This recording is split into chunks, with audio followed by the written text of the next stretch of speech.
Stephanie, and I'm gonna show you how I made this amazing Cupid Valentine's Day / angel Baroque masterpiece. Woo! Okay, for this video, we're gonna get into this amazing corset bodice, and let's roll the clip. That really quick, all of the supplies are in my Amazon storefront. So if you want to make this and when you're wanting to figure out where to get the supplies for this, just click the link below. And also, I don't post on YouTube regularly, but to always see my costumes being made in real time, follow me on Instagram, TikTok, or Pinterest. Links are also in the description. So now let's get into the video. First thing I did was get Warbler plastic. I got the square piece. I just put it over the boob portion of my mannequin. Get a mannequin that is your size, what you're gonna see in all my videos, and even if you notice it in my Instagram. This bodice is too big for me.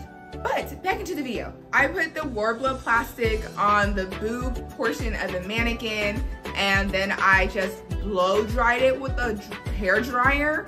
And if you have a heat gun, definitely use a heat gun. It will make it so much faster and way easier. After that, I just use a Sharpie to mark out the cup I wanted to use. And make sure when you're marking it out, you leave enough space to attach it to the bodice portion. So maybe like ½ an inch or a full inch. Make sure you cut that out too. You're just gonna do the same thing for the other boob, because, you know, if you have another boob, some people don't have other boobs, but if you have another boob, just do the same thing with the other boob. And if you don't have another boob, you're just good with one, less work.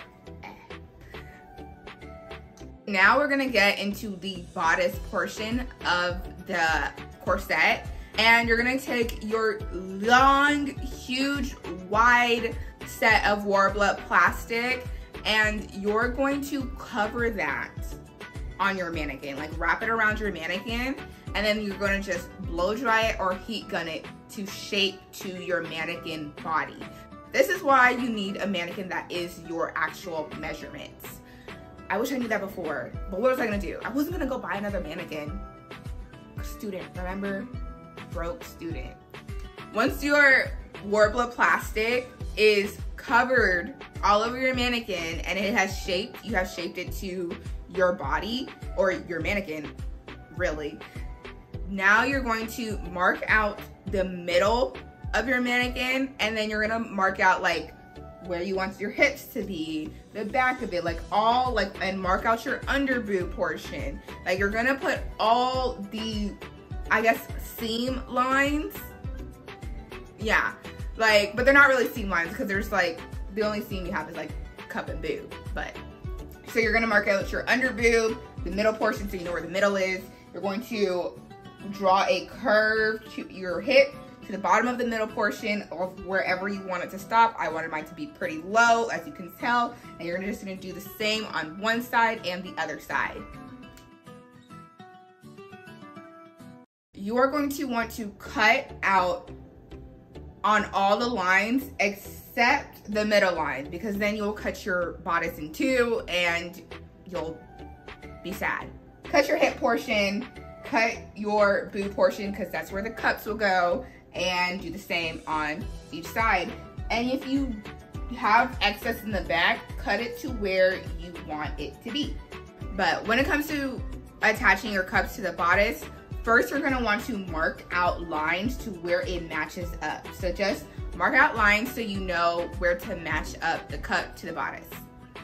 Where the bodice will meet the cups, put hot glue there, and then where you want to attach the cup to the bodice, where I said to leave an inch to ½ an inch, that's where you're going to attach the bodice to the cups, or cups to the bodice. That's where you're going to attach them both together, where there's an extra inch, so the cups will have something to attach onto. Okay, so now to make the place where you're going to lace up the bodice in the back, cut out strips. I know there's a ton of extra Warbler, so use that to cut out strips, and as many strips as you need I did 4 on each side to make the lace up portion. So you're gonna wanna heat it up, and then once it was melty and flexible, I curved it over to attach to the D hook that I was gonna use to lace it up. So once it's melty, once the strip is melty, use that to curve it over onto the D hook, just the top portion, because the rest of it is what you're gonna use to attach it to the bodice. Then you're going to use hot glue to attach the strip with the D hook onto the back of your bodice. If you want to put it an inch apart, as many as you think that you need back there, you're the best judgment of that. And then you're gonna do the same thing for both sides of your bodice. Make sure that they do match up so that it's like not looking yeah. Okay, so when the structure of my bodice was done, I painted my bodice like a lovely Monet with Mod Podge, I don't know how to say it, glue, and I used the one that gives it a sheen to it, so it can give you, like, you see how it's like shiny a bit? I don't know if this is the best judgment of it. And then after, you're going to form your satin or whatever fabric, this is fabric, yes. So form the fabric to the bodice, and that is going to give you this crushed velvet-ish type look. Once you've laid your fabric onto your corset, you're going to want to blow dry it with cold, not hot, because if you dry it with hot, it's going to melt the warbler. So dry it with the blow dryer on a cold setting. Flash in big warning letters, cold setting, my guys, because I do not want y'all to go through all that pain just for it to come looking like it's not gonna be fully dry. But once you can like a bit touch it and it's like not glue, excess glue is not coming on your hands, that's the best way I can say it, you're going to want to start turning it over and cutting off the excess, and then leave like an inch there so you can fold it over and glue it, not with hot glue. We're going to glue it with E6000, so you can now go over the edges and fold it in to get rid of all the edges. And then once you're done with all of that, it should look like this.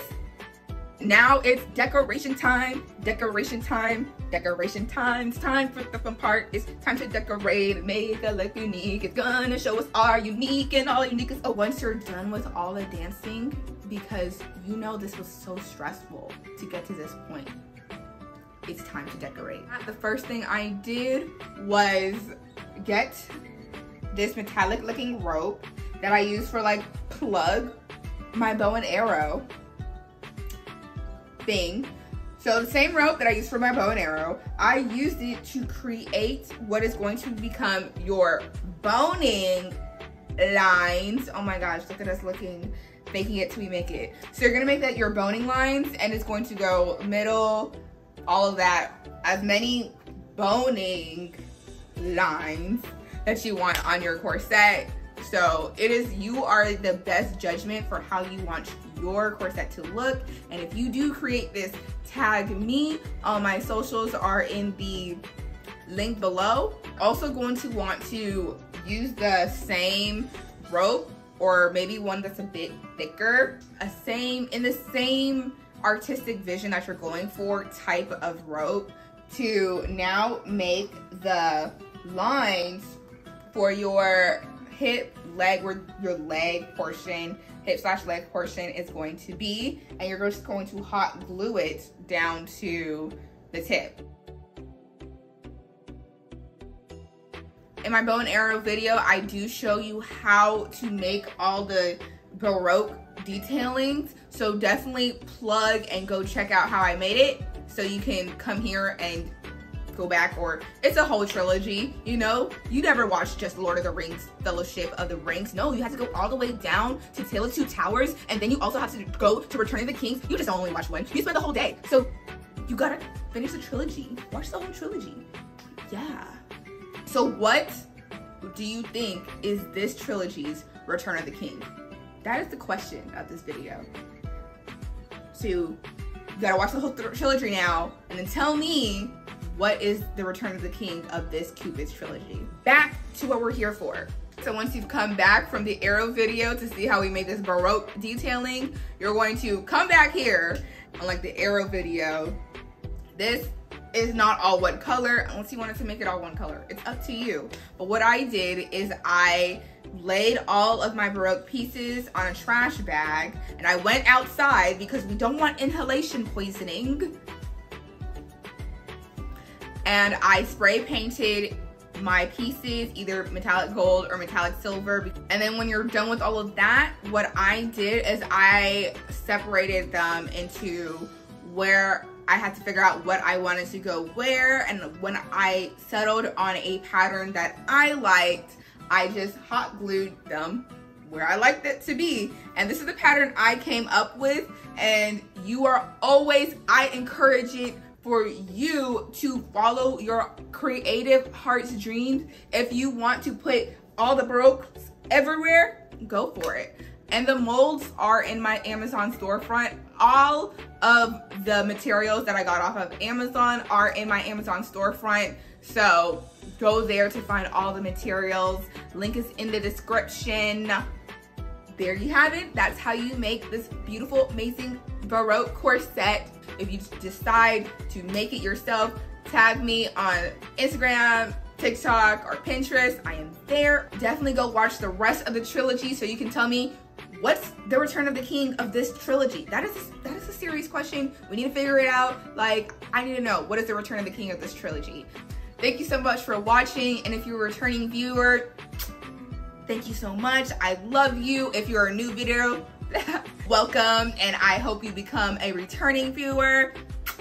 Subscribe, like, comment.